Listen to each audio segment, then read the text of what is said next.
നമസ്കാരം.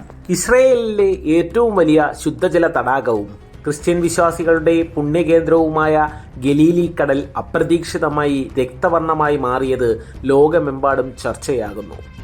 ശാസ്ത്രലോകം ഇതിന് വിശദീകരണം നൽകുമ്പോൾ പലരും ഇതിനെ ബൈബിളിലെ പ്രവചനങ്ങളുമായി ബന്ധപ്പെടുത്തി ആശങ്ക പ്രകടിപ്പിക്കുന്നു. ഒരാഴ്ചയിലേറെയായി തുടരുന്ന ഈ പ്രതിഭാസം ഇസ്രയേലിലെ കാലാവസ്ഥാ വ്യതിയാനങ്ങളുടെ സൂചനയാണോ എന്നും ഗവേഷകർ നിരീക്ഷിക്കുന്നു. ഗലീലി കടലിൻ്റെ നിറം മാറ്റത്തിന് കാരണം സാധാരണയായി വെള്ളത്തിൽ കാണപ്പെടുന്ന ബോട്രിയോ കോക്കസ് ബ്രൗണി എന്ന ഇനം ആൽഗകളാണ്. സൂര്യപ്രകാശം അതിശക്തമാകുമ്പോൾ ഈ ആൽഗകൾ ചുവപ്പ് നിറത്തിലുള്ള പിഗ്മെന്റുകൾ ഉൽപ്പാദിപ്പിക്കുന്നു. സാധാരണയായി പച്ച നിറത്തിൽ കാണുന്ന ഇവ ചൂടുകൂടിയ കാലാവസ്ഥയിലും പോഷകഘടകങ്ങളുടെ ലഭ്യതയിലുമാണ് അതിവേഗം വളരുന്നത്.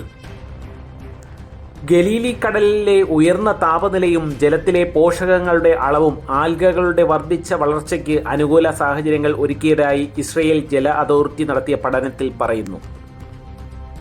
ലബോറട്ടറി പരിശോധനകളിൽ ഈ നിറം മാറ്റം മനുഷ്യർക്കോ ജലജീവികൾക്കോ ഒരു തരത്തിലുള്ള ആരോഗ്യ പ്രശ്നങ്ങളും ഉണ്ടാക്കില്ലെന്ന് തെളിഞ്ഞിട്ടുണ്ട്. വെള്ളം കുടിക്കാനും ഉപയോഗിക്കാനും പൂർണ്ണമായും സുരക്ഷിതമാണ്. എങ്കിലും ഈ പ്രതിഭാസം കൂടുതൽ കാലം നീണ്ടുനിന്നാൽ ആവാസ വ്യവസ്ഥയെ എങ്ങനെ ബാധിക്കുമെന്ന് സംബന്ധിച്ച സൂക്ഷ്മമായ പഠനങ്ങൾ നടന്നുവരുന്നുണ്ട്. യേശുക്രിസ്തു വെള്ളത്തിന് മുകളിലൂടെ നടന്നുവെന്ന് വിശ്വസിക്കപ്പെടുന്ന സ്ഥലമാണ് ഗലീലി കടൽ. അതുകൊണ്ട് തന്നെ ക്രിസ്ത്യൻ വിശ്വാസികൾക്ക് ഈ തടാകത്തിന് വലിയ മതപരമായ പ്രാധാന്യവുമുണ്ട്. ഞാനിതാ നദിയിലെ വെള്ളത്തിൽ അടിക്കുന്നു, അത് രക്തമായി മാറും എന്ന് ദൈവം മോശയോട് പറയുന്നതായി ബൈബിളിൽ പറയുന്നു. ഈ പരാമർശങ്ങളുമായി ബന്ധപ്പെടുത്തിയാണ് പലരും ഈ നിറം മാറ്റത്തെ ഒരു ദുശകുനമായി കാണുന്നത്. എന്നാൽ ഈ പ്രതിഭാസം ഒരു സ്വാഭാവികമായ പ്രക്രിയയാണെന്നും അതിനെ ഭയപ്പെടേണ്ടതില്ലെന്നും അധികൃതർ ആവർത്തിച്ച് വ്യക്തമാക്കുന്നു. സമാനമായ നിറം മാറ്റങ്ങൾ മുമ്പും ചാവുകടലിൻ്റെ തീരങ്ങളിലും ഇസ്രയേലിലെ മറ്റ് തടാകങ്ങളിലും ഉണ്ടായിട്ടുണ്ട്. ഇതെല്ലാം അസാധാരണമല്ലാത്ത പ്രകൃതി പ്രതിഭാസങ്ങളാണെന്ന് ശാസ്ത്രജ്ഞർ ചൂണ്ടിക്കാട്ടുന്നു. ഗലീലി കടലിൻ്റെ നിറം മാറ്റം ലോകമെമ്പാടുമുള്ള മാധ്യമങ്ങളിൽ വലിയ വാർത്തയായിട്ടുണ്ട്.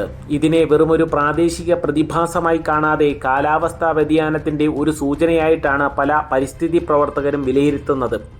ഭൂമിയിലെ താപനില വർദ്ധിക്കുന്നതും വരണ്ട കാലാവസ്ഥയും തടാകങ്ങളിലെ ആൽഗകൾ പെരുകാൻ കാരണമാകുന്നുണ്ട്.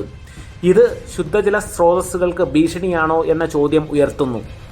അതേസമയം ഗലീലി കടലിൻ്റെ നിലവിലെ നിറം മാറ്റം പ്രകൃതിയുടെ അത്ഭുതങ്ങളിൽ ഒന്നായി കാണണമെന്നും ശാസ്ത്രീയമായ കാരണങ്ങളെ ഉൾക്കൊണ്ട് ആശങ്കകൾ ഒഴിവാക്കണമെന്നും ഗവേഷകർ അഭ്യർത്ഥിക്കുന്നു. തടാകത്തിൻ്റെ സ്വാഭാവിക നിറം ഉടൻ തന്നെ തിരികെ വരുമെന്നാണ് അവരുടെ പ്രതീക്ഷ.